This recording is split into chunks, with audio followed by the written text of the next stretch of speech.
Hello, I'm Ed Rabyd, otherwise known as the Rabyd Atheist, a former pastor turned atheist and now a compassionate anti-theist. Welcome to my channel. You're free to like or dislike the video, so feel free to hit those buttons. Feel free to comment below, and I would appreciate it if you would subscribe to the channel and hit your notification bell for more content as it is released. You're also free to share my videos as much as you like. This is week 18, just some channel news and a couple of small discussions, one on religious freedom and why I still think churches shouldn't pay taxes as an atheist. I want to talk a little bit about the channel. I am up to about 22 subscribers. I have grown a little bit. I'm still going forward with it. I have recently also kind of put my blog in hiatus. I actually find it easier to do a YouTube video where I get on here and talk for 20-some minutes, and something I've done most of my career as a minister. So putting my thoughts together in my head and maybe having a few notes jotted down and just going forward is something I used to do all the time.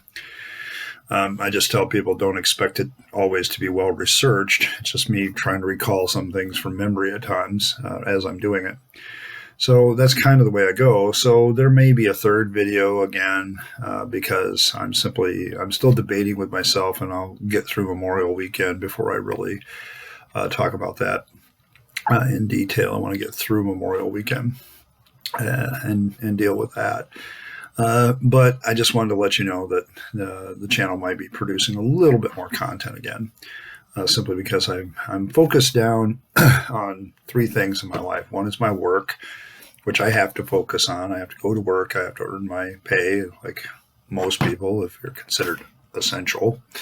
I really hate the whole dichotomy that's produced. It's kind of bullshit, if you ask me. But I look at that as part of my life. It's necessary. I'm also working on a certification for a job that will put my political science degree to better use to actually making money. And I'm also, as soon as my gym is open, have to make up for some lost time. I also have to work on my nutrition and things like that. A little bit of personal stuff there up front, because I want you to understand where I'm coming from. So when I put my blog, The Gray Wayfarer, into a indefinite hiatus, it's really to deal with those three issues. But one of my outlets, my pulpit, is still going to be this channel, The Rabyd Atheist. So you're welcome to come here and do what you need to do and listen to me pontificate on various BS topics. I'm just expressing my opinion like a lot of other people on YouTube. And, you can take it for what it's worth. Every opinion is about valued the same unless you back it up with some pretty good logic or at least some facts. Religious freedom is in the news again because today Trump came out and said that churches are essential and they should be reopened. They should be allowed to meet. Of course, the left side of the aisle is having a fit because a lot of these churches have indeed become places where the COVID virus has spread like wildfire. Except also what these same places are kind of demonstrating is that COVID is not the super killer that it was once deemed to be. The percentage of people that actually die from it continues to drop. And as anybody who understands statistics knows, the more testing is done, the highly likelihood is once you get momentum a certain direction in statistics, it's going to stay that way. It's very rare for it to turn back around. But I'm seriously thinking that, there's been reports on COVID. And this is kind of background to the whole religious freedom issue. And that issue is really about, is it safe for churches to do this? Would it be more responsible for them to do videos and things like that? And there's other atheists basically saying, they kind of applaud the churches that, don't meet video wise or do drive-ins or whatever. But they have a problem with the ones that are still meeting because, there was one pastor that actually caught COVID and was ordered not to do his service by a judge. And he basically told him to screw off when it really came down to it. So it's an issue. But the problem with COVID-19 is it's becoming a bit more of a wimp. with the CDC releasing information that it can't surface. If I had COVID and touched a surface, and then somebody else came along and touched that surface, the CDC's report basically now says that it's very highly unlikely that that person would contract COVID that way. COVID is basically contracted, if I'm reading the CDC report correctly, and I'm no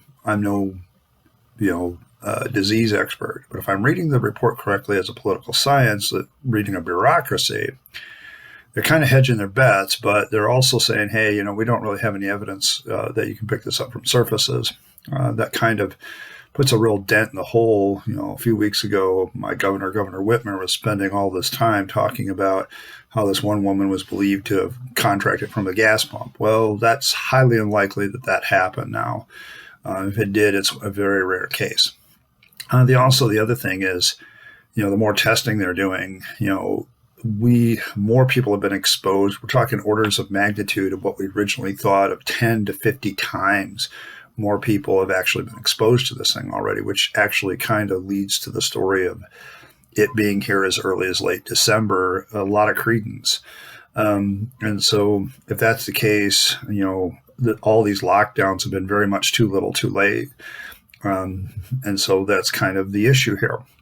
But let's go back. Let's say we did have a killer virus.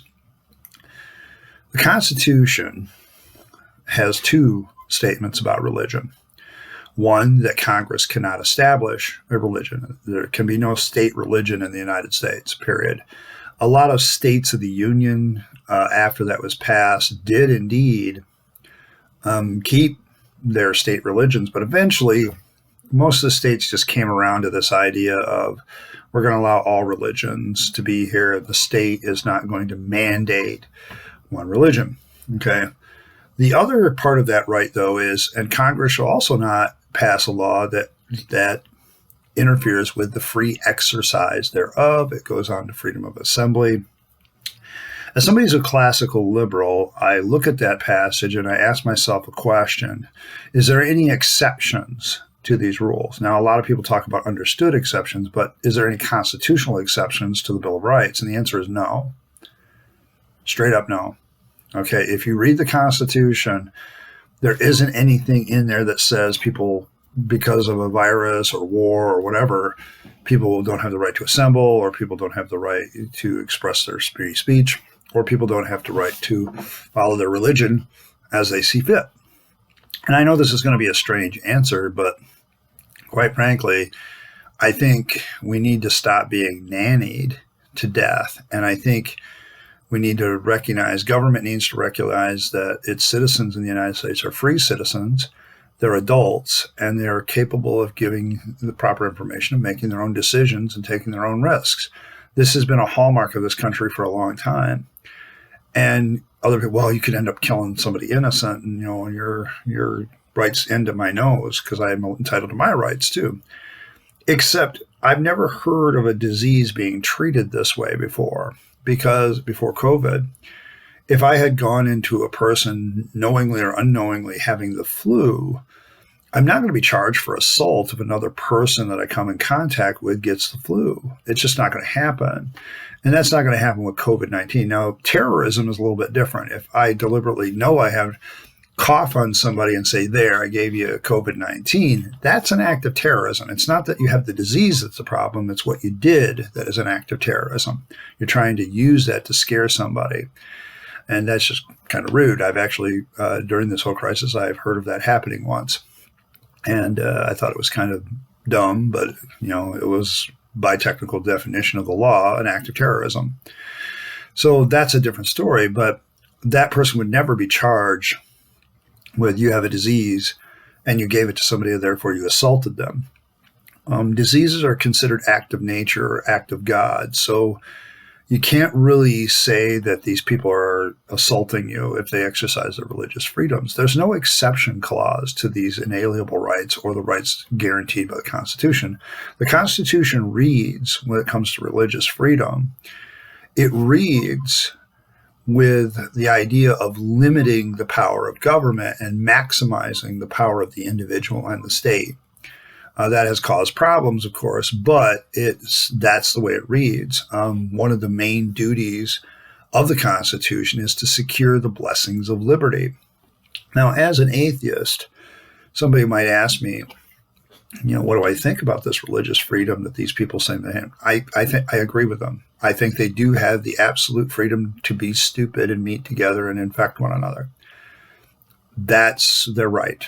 Okay. And as much as you can say, well, they could harm other people, could catch the disease. Well, if that's what you believe, then be an adult, exercise your civil liberty of liberty, exercise your inalienable right to liberty, as stated by the Declaration of Independence and the Constitution of the United States, and make your choices accordingly. If you don't want to take those risks, find ways to either minimize those risks or stay at home. You're fully free to do whatever the hell you want to do, okay? And that's the point. And yes, I do think these churches should be allowed to meet. I don't think they should be forced not to meet. I think atheists are opening up a kettle of worms, which I'm about to talk to about in a minute, why I still think, even as an atheist, churches shouldn't pay taxes in this country. And I know that that's going to ignite a lot of passions on the atheist side of the aisle, but I've looked at it, and having once been inside the church, I also know that there's going to be a certain response, and it's got some legitimacy to it, this certain response, because, I wouldn't want my personal rights to be violated this way, or if I owned a business, have my rights violated that way either. So I'm probably one of those weird atheists, having been on the inside of the church. I understand the church's perspective on this. When it comes to religious freedom, I think I made the remark many years ago when I was still a theist, and there was another atheist. He says, well, you theists choke on, that Congress cannot establish a religion. And my response was, and you choke as an atheist on the idea that Congress cannot interfere with the free exercise of religion, period, full stop. You're right.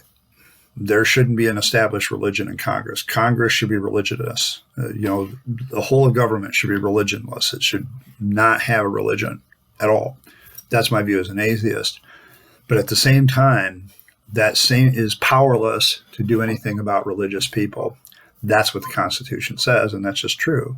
You don't have to like that. You may think that's dangerous, but I kind of agree with Thomas Jefferson on this if he said it. There's always a lot of debate about who said what.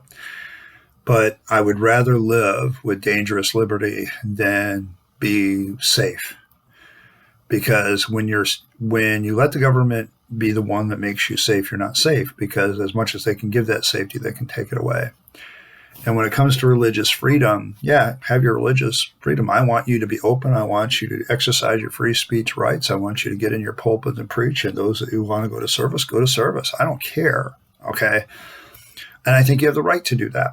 You also have the right, because of your ignorance about science, to suffer the ill effects of that. Watch half your elderly members in your congregation, which, by the way, the church is getting really old in America.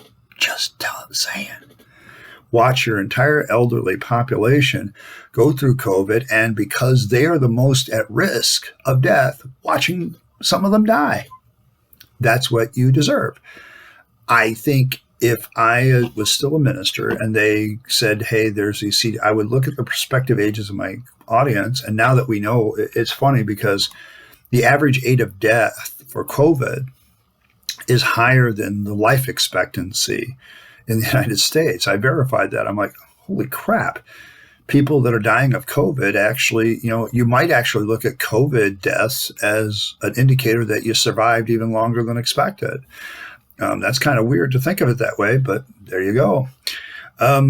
It's kind of the way the statistics are going. So, I know there's lies and damn lies in statistics, as Mark Twain once put it, but it still doesn't change the fact that these people do have the right to meet and suffer the consequences of meeting. If I was still a pastor, I would have probably made a strong recommendation to my congregation that if they are over 65 years of age, that they stay home. Okay, and that the rest of us can come to church. We were experimenting when I left with a video church, but it kind of fell through after I left, so I don't know what would happen. But now, This leads to another controversial topic, and my atheist friends are probably going to not like me too much. But I know politics. I have a political science degree, so I've been kind of trained to analyze what the long-term effects of something, of a public policy, will be. See, the thing with government is legislatures and presidents have a tendency to follow the whims of the people. It's the courts and the bureaucracy that have a tendency to take the long view. And I was trained to be a bureaucrat, basically, in my political science degree, which I have no plans on doing. But a bureaucrat has to take the long view of public policy and say, okay, what are all these sub-policies that I need to do in order to fulfill the policy that's made by the law due to popular appeal? One of the common things that people say that should be changed in the tax code is that churches pay taxes. After all, churches benefit from the government. They are basically free riders on some of the government institutions. I, however, believe that, once again, I'm going to say it, as an atheist though I am, I believe that this would be a violation of establishing a church. There's a couple reasons. I'll get to my main reason later, but one of the side reasons is you could be made guilty of establishing a certain religion, because some religions are going to defy being taxed because they're not organized into a 501(c) or some sort of other non-for-profit. They just exist. A guru that gets paid for, spiritual advice, is that a church? I don't know. I mean, pastors already pay taxes if they wish to. I mean, you can opt out of Social Security taxes, but you still pay income and payroll taxes one way or the other. You either pay it as a self-employed person or whatever. Lots of places allow churches to avoid sales tax because of this. And they also, capital gains tax because they're a nonprofit. But that's true of all nonprofits. It's not just churches that benefit that. Nearly every charitable organization benefits from that as well. So you're kind of going to be looked at as kind of establishing. If you don't tax certain religious beliefs, then you're going to be saying that, okay, you're taxing these others, thus diminishing them, but you're not taxing the other religious beliefs. And you're going to end up with a lot of fights along that line. But that's not my main reason. I know, based on my experience inside the church, that if you start taxing churches, one of the things they're going to demand immediately is the lifting of the gag order during political events, during political election season. And the reason they're going to do that is very simple. The argument's going to be, so let me get this straight. You're going to take my money, but then you're going to tell me that I have no right to campaign on how it's spent. I have to ask a question of anybody. How would you like to be taxed about something and then have no say whatsoever in how that money is going to be spent? Through elections or any of that. But basically that's what would happen, because right now what exists is that there is at least laws that say you can't endorse political candidates from the pulpit.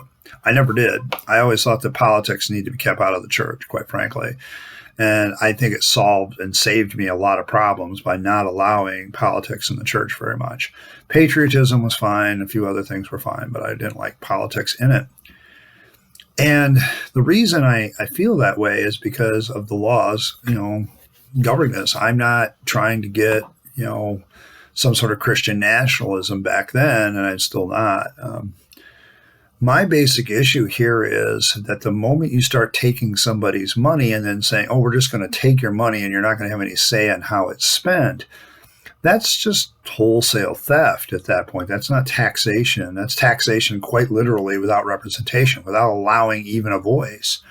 And the moment you start taking money from any group, they're going to demand that they have some sort of say in how that money's spent, and rightly so.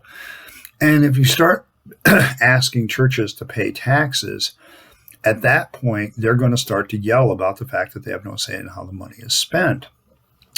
There's also a separation of church and state issue. I see way too many atheists, and every once in a while I get disappointed even in FFRF for this, because they look at the separation of church and state as, I want the church out of the state, but the state can't be in the church's business very much either, okay? if you're going to talk about a wall, an impenetrable wall between church and state, it's impenetrable both directions.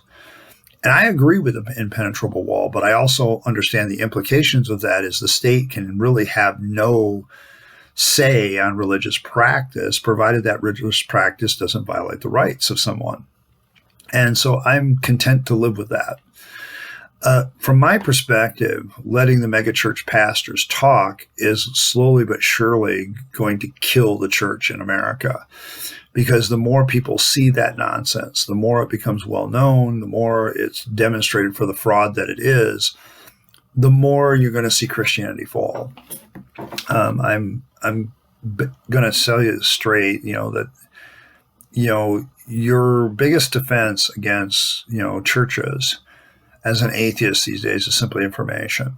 Now, yes, there's a lot of information out there, but one of the best ways of handling it is just getting other alternative views out there. The internet has been great for that. So, that's kind of my reasons why I don't think churches should pay taxes, because the moment you start taking somebody's money in a democracy is the moment they're going to ask for representation in that. And this starts to break down that wall of separation of church and state. The best way to handle the church is for the state to leave them alone as much as possible. All of them. I don't like it when the church, for instance, gets mad when it's special privileges as Christian churches are challenged. And I don't like it when they somehow are asked to give up their special privileges and other religions are allowed to have them. They get all upset about that. Like it or not, Islam is a religion. As much as I don't like the tenets of Islam very much, and I think it has the potential to be a very violent faith, at the same time, I can't really see other than telling them, sorry, you're Islamic, you're not allowed to put Sharia law in here any more than Christians are allowed to put their Christian laws into the canon. But I'm not going to interfere with your religious practices as a state. Same for Christianity, Judaism, all the rest of them. Those religions have the right to practice here as religions, provided they don't violate somebody else's rights. But the moment you start taxing the mosque or the church or the temple, whatever it may be, is the synagogue, is the moment that those people going to those places are going to want some say in how the money you're taking from them is spent. And that also brings up another question. Are you also going to start taxing all not-for-profits? Because it's only going to be fair that if you're taxing the churches, you're also going to have to tax not-for-profits, which that could detrimentally hurt some of their work. So in order to be kind of fair, I think we just need to continue to leave them alone. I think the big goal for me as a libertarian is getting rid of the capital gains and income taxes altogether and going back to other forms of taxation. They're a little bit more, if I decide to do something, oriented. But there's that. Well, that's all I have for today. I want to thank you for coming along and welcome to my channel and listening to me pontificate.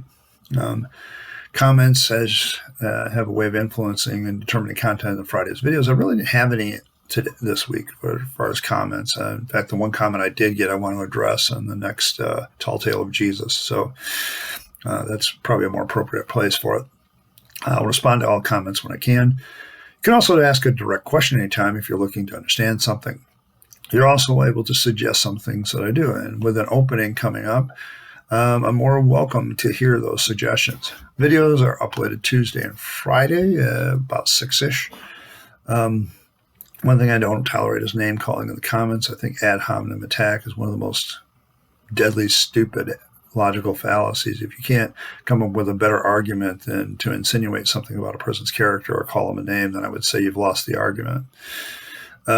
Be sure to like and subscribe and get your notifications. And hopefully I can someday convince you to be a rabid atheist like myself. In the meantime, this is Rabyd the Rabid Atheist, signing off and wishing you a good day and stay safe.